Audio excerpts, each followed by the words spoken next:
Hello everyone, welcome to my channel. This is Khyati here, and here in this video today I will tell you about the Battle of Plazi.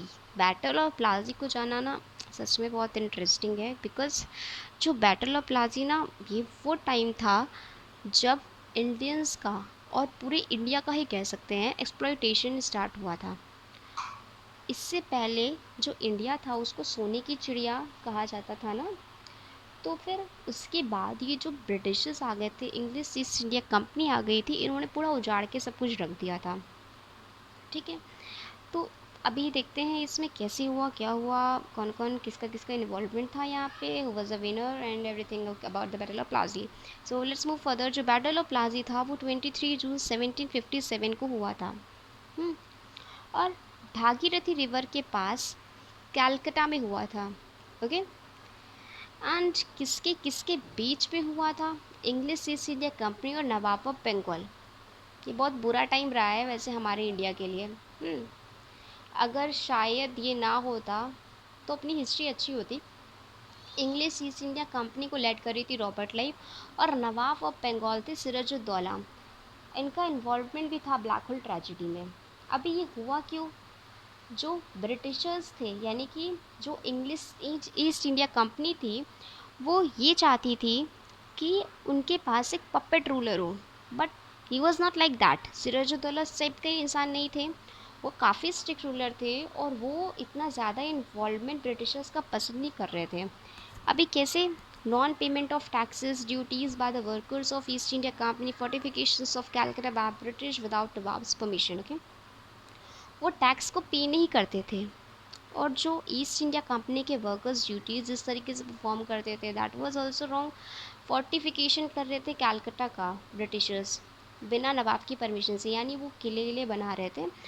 मतलब जब कब्जा करते हैं तो नहीं इंसान बनाने लगता है without taking permission of anyone, just like that. Okay, तो यहाँ पर बिना नवाब की परमिशन से जो ब्रिटिश थे उन्होंने फोर्टिफिकेशन स्टार्ट कर दिया था। ना ही कोई टैक्स भरना है, इससे एकदम इजीली समझ में आ रहा है कि हाँ वो कब्ज़ा करना चाहते हैं।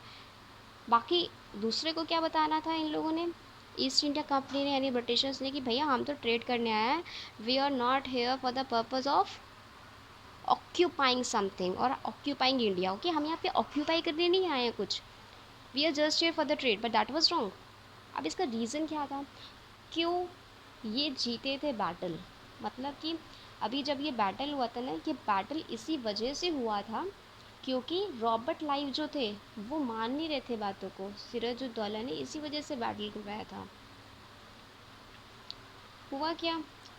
अभी जो सिराजुद्दौला को लगता था, सिराजुद्दौला बहुत अच्छे रूलर थे, और सभी लोग जितनी भी प्रजा थी उनकी ना, सब लोग बहुत सिराजुद्दौला को पसंद करते थे कि हाँ उन्हीं को ही रूलर रहना चाहिए। बट रॉबर्ट क्लाइव ऐसा नहीं चाहते थे, क्योंकि उनके होते हुए, सिराजुद्दौला के ज़िंदा होते हुए, वो कभी भी हमारे इंडिया पर कब्ज़ा ना कर पाते।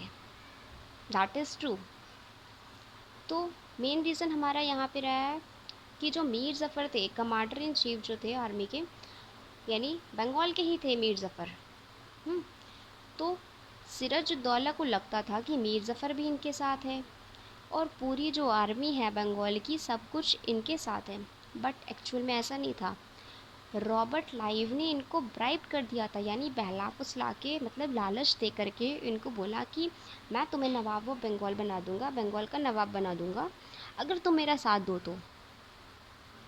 अभी ये भी तो लालची टाइप का इंसान था।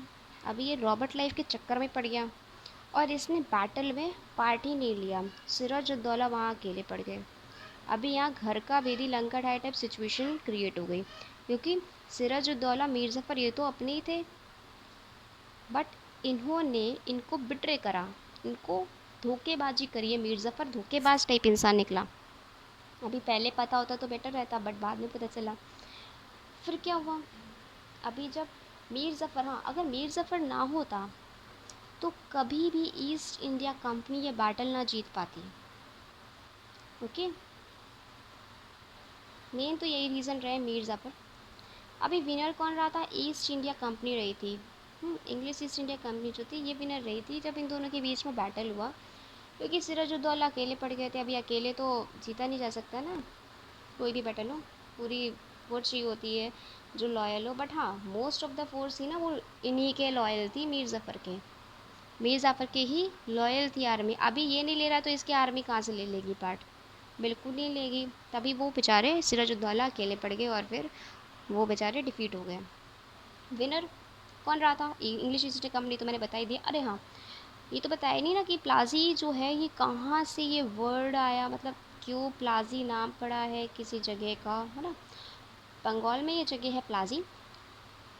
ये जो है बंगाल में जो पलास के फ्लावर्स होते हैं ऑरेंज कलर के होते हैं।